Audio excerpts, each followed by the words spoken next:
ரவீந்திரன் துரை sir.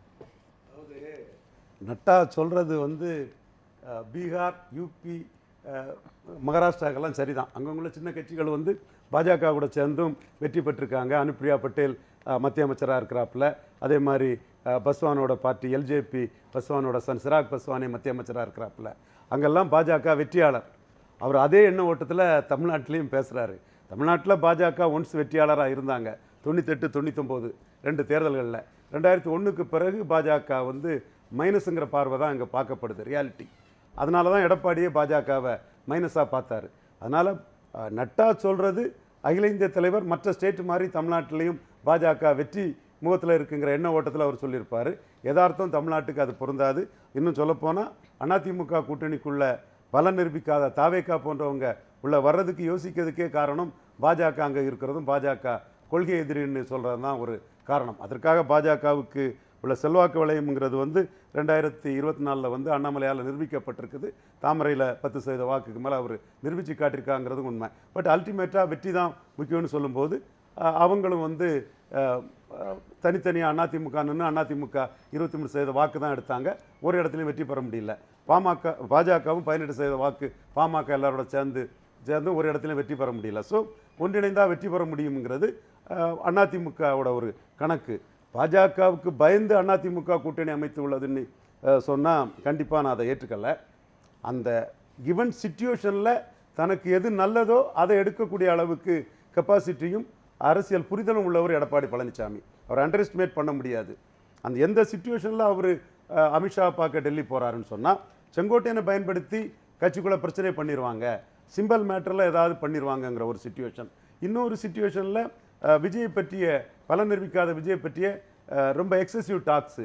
இன்னொரு situation PMK விக்கிரவாண்டியில் தான் 2வது வந்ததுனால எடப்பாடி களத்துக்குள்ளே வரதுனால வடதமிழக போலரைசேஷனில் தன்னை மீறி எடப்பாடி ஒரு அணி அமைச்சிட முடியாதுங்கிற கான்ஃபிடன்ஸில் பாமகவோட பேச்சுக்கள். இதையும் தாண்டி பல காய்களை வந்து ஒரு அமித்ஷாவை பார்க்குறது மூலமாக தினகரன், ஓபிஎஸ் உட்பட பலரை வந்து வாயடைக்க செய்திட முடியுங்கிற அடிப்படையில் இப்படியே கன்னியூ பண்ணால் முபாரக்கை தவிர யாரும் அவர் கூட இல்லை. கிருஷ்ணசாமி கூட அவரை விட்டு வெளியே போயிட்டார். தேமுதிக கூட அவரை விட்டு அலையன்ஸில் இல்லைன்னு சொல்லக்கூடிய சூழ்நிலை வந்துட்டாங்க. அவரையும் ஒரு ஆப்ஷனாக வச்சுக்கிட்டாங்களே தவிர அவர் கூட தான் நாங்கள் கூட்டணியாக இருக்கோம் அதிமுகன்னு சொல்லலை. ஸோ இந்த சிச்சுவேஷனில் அது தொடர்ந்துன்னா எடப்பாடி ஐசோலேட் ஆகிட்டார். முபாரக்கை தவிர யாரும் இல்லை, அவர் அந்த நோன்பு கஞ்சி குடிக்க தான் போனோம், வேறு வழி இல்லைங்கிற கிண்டலும் கேள்வியும் வருங்கிற ஒரு சிச்சுவேஷனில் அவர் வந்து தெளிவாக பிஜேபிக்கு வந்திருக்கிறாரு. அது அவராக இந்த 2ல் எது பெற்ற சாய்ஸ்ன்னு வந்ததாக தான் நான் பார்க்குறேன். நிர்பந்தம் காரணமாக பயந்து வந்ததாட்டு நான் கருதலை. அதே வேளையில் ஜென்ராமோட ஒரு கருத்தை நான் ஒத்துக்கிறேன். ஜென்ராமோட கருத்து அதிமுகவில் பாஜக கூட்டணி யாருக்கு லாபம்னா கோயம்புத்தூர், நீலகிரி, ஈரோடு, திருப்பூர் லாபம். அவங்க வந்து அதை எதிர்பார்க்காங்க. வேலுமணி எதிர்பார்க்குறாங்க. கோயம்புத்தூரில் எல்லாருமே எதிர்பார்க்காங்க. காரணம் அங்கே 2வது இடத்துக்கு பவர்ஃபுல் கேண்டிடேட்டை விட்டு பிஜேபியே வந்திருக்காங்க. தென் மாவட்டத்தில் கண்டிப்பாக பாஜக கூட்டணி இல்லைன்னா ஃபைட் பண்ண முடியாதுங்கிறது டீப் சவுத்தில் தெளிவாகவே அதிமுக இருக்காங்க. ஆனால் சென்னையிலும் வட தமிழகத்திலும் குறிப்பாக நண்பர் ஜெயக்குமார் அடிக்கடி வந்து பாஜகவோட கூட்டணி இல்லைன்னு திரும்ப சொல்லிட்டு இருப்பார். இப்போ அவர் ப்ரெஸ் மீட்டுக்கே வர்றது வந்து ரொம்ப அரிதிலும் அரிதாட்டு போயிட்டு நான் கட்சி விட்டு போகலன்னு சொல்லக்கு மட்டும் ஒரு ப்ரெஸ் மீட்டில் வந்தாரே தவிர மற்றபடி கட்சி பாலிசை பற்றி சொல்கிறதுக்கு அவர் வரல. அந்த புள்ளியில தான் இப்போ ஜென்ராம் கூட குறிப்பிட்டார் இல்லையா, 2ஆம் கட்ட தலைவர்களில் தொடங்கி மாவட்ட செயலாளர்கள் கூட்டம் வரைக்கும் இந்த கூட்டணி வந்து ஜெல்லாயிருக்கா இல்லையான்ற ஒரு கேள்வி தொடர்ந்து எழுப்பக்கூடிய அளவில் கூட்டணியை பற்றி பேசாதீங்கன்னே சொல்லக்கூடிய இடத்துல இருக்கிறாங்க. ஸ்போக்ஸ் பர்சன் வந்து பேசலைங்கிறத கூட அவர் ஒரு விமர்சனமாக இங்கே வைக்கிறார் இல்லையா.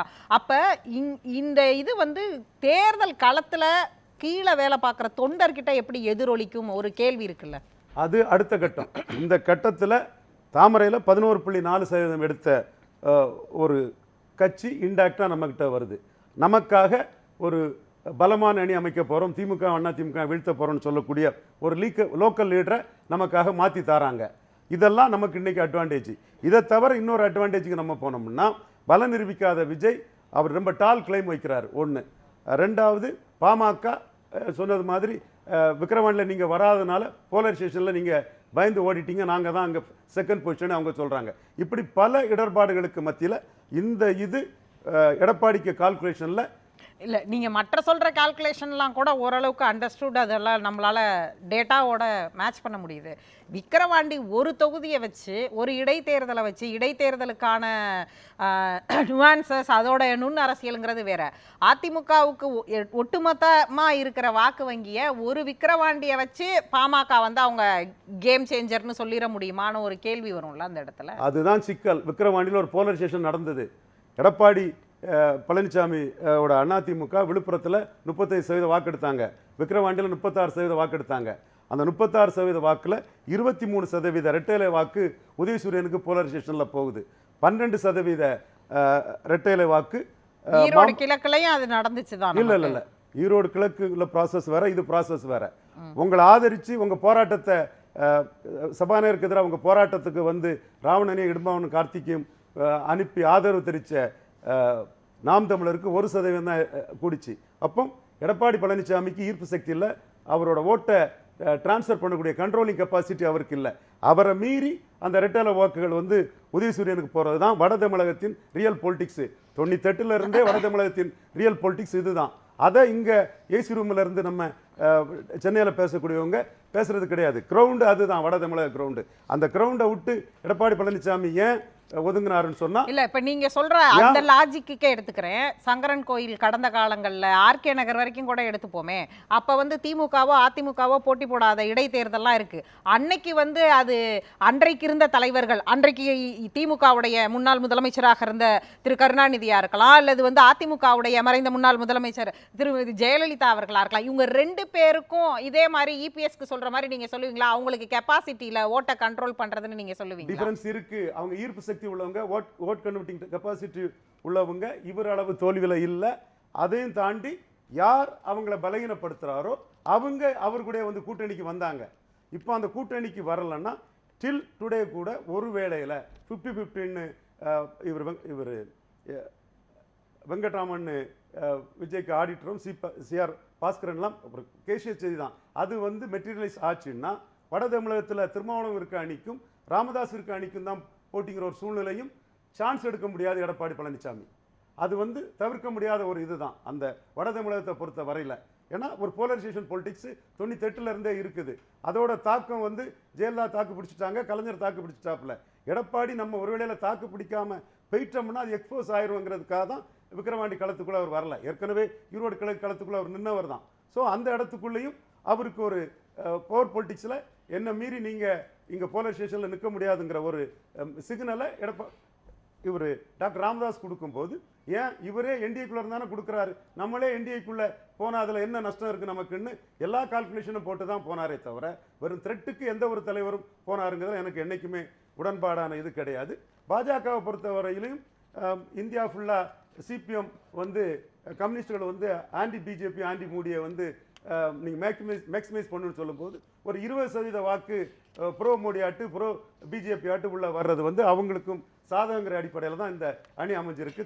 ஜென்ராம் இன்னொன்ற குறிப்பிட்டார், அதாவது பாஜகவுக்கு வந்து இது ஒரு பிளஷர் கூட்டணி தான், அவங்க வந்து இதை என்ஜாய் பண்றாங்க. ஆனா அதிமுகவுக்கு தான் பிரஷர், அவங்களுக்கு தான் அந்த நெருக்கடி. அப்ப அதிமுகவுக்கு தான் ரியல் சேலஞ்சா? இப்ப கண்டிப்பா நீங்க வந்து இந்த ஜம்மு காஷ்மீர் மேட்டர்ல இன்னொரு அங்கீகரிக்கப்பட்ட கட்சி வந்து இன்டெலிஜென்ஸ் ஃபெயிலியர், பாஜகவின் ஃபெயிலியர், நதி நீரை தடை பண்ண தவறுன்னு நாம் தமிழர் சீமான் சொல்லும் போது அந்த கருத்து வந்து 20% அதிமுக ஓட்டர்ஸ்ல ஒரு குறிப்பிட்ட சதவீதத்திற்கு உடன்பாடானது. இன்னைக்கு நீட்டை பற்றி ஹெவியா பேசும்போதும் அந்த 20% 2024 எடுத்த அதிமுக ஓட்டர்ஸ்ல ஒரு குறிப்பிட்ட பகுதிக்கு அது உடன்பாடான ஒரு விஷயம்தான். அந்த விஷயத்தை இன்னைக்கு அதிமுக பேச முடியல.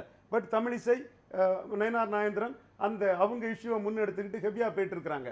நம்ம இஷ்யூக்குள்ள வர்றவங்க வரட்டுங்கிறதுல அவங்க சென்ட்ரிக்கா தெளிவாக தான் போயிட்டு இருக்காங்க. ஸோ இதில் இக்கட்டுங்கிறது ஒரு 24 பேசின இஷ்யூல, அதாவது பெஹல்காம்ல வந்து இன்டெலிஜென்ஸ் ஃபெயிலியருங்கிறது பாஜகவுக்கு கம்ஃபர்டபுள், ஆனா அதை பேசக்கூட முடியாம இருக்கிற அதிமுகவுக்கு நெருக்கடி அப்படிங்கிறத எப்படி எடுத்துக்கல? நீங்க தவறா புரிஞ்சிட்டீங்க. அதுல தேசபக்தி அது இதுன்னு அதை ஹெவியா பண்றத பாஜக பண்றாங்க. இன்னொரு மாநில கட்சி அதை பாஜகவை எதிர்த்து அதிமுகவுக்குள்ள 20% வாக்குல கிடைக்கிறது லாபம்னு குறி வச்சு பண்றாங்க. அதுக்கு எடப்பாடி பழனிசாமி டைரக்டா பேச முடியாம அவரும் ஸ்ரூட் லீடர் எதுவுமே பேசல, அதுக்குள்ள எந்த கருத்துமே சொல்லல. ஒரு வாரம் கழிச்சு ஒப்புக்கு சப்பா பாஜக டோன்ல கொஞ்சம் அந்த டோன் பண்ணி ஒரு தீர்மானத்தை போட்டிருக்கிறாரு.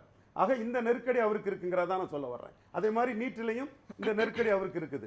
பாஜகவுக்கு நெருக்கடி ஒண்ணும் இல்ல. ஒரு 20% வாக்கு பலம் கொண்ட ஒரு கட்சி ப்ரோ மோடி ஆட்டு ப்ரோ பிஜேபி ஆட்டு வர்றது பிளஷர் தான். அப்ப அந்த திமுக கூட்டணிக்குள்ளர யாரும் வரமாட்டாங்கன்னு தெரிஞ்சும் நட்டா சொல்றதுங்கிறது வந்து நீங்க சொல்ற மாதிரி கால்குலேஷன் மிஸ்டேக், மற்ற மாநிலங்கள்ங்கிற மாதிரி இதையும் அப்படி பாப்பாருன்னு நினைக்கிறீங்களா? அவருக்கு தெரியும்ல தமிழ்நாட்டு கலை யதார்த்தம் என்னன்னு தெரியும்ல. இந்த கட்சி இந்த இதை பொறுத்தளவில் சிலவங்க வந்து அண்டர் எஸ்டிமேட் பண்ணி கட்சிகளை சொல்லுவாங்க. அது அப்படி இல்லை. இவங்க வெற்றி பெற்றுட்டு இருக்கிறாங்க. வெற்றி தொடர்றது வரை இந்த கூட்டணி தொடரும். அவங்க ஆன்டி பிஜேபி கொள்கையை சொன்னாலும் கூட மெட்டீரியல் பொலிட்டிக்ஸில் அவங்களுக்கு தோல்வியில் இருந்தவங்க வெற்றி பெற்றுட்டு இருக்காங்க. ஸோ 26 வெற்றி தொடர்ந்தால் அது 29லையும் தொடரும். அவங்க அலையன்ஸுங்கிறது வெற்றி தொடர்றது வரை அந்த அலையன்ஸ் தொடரும்.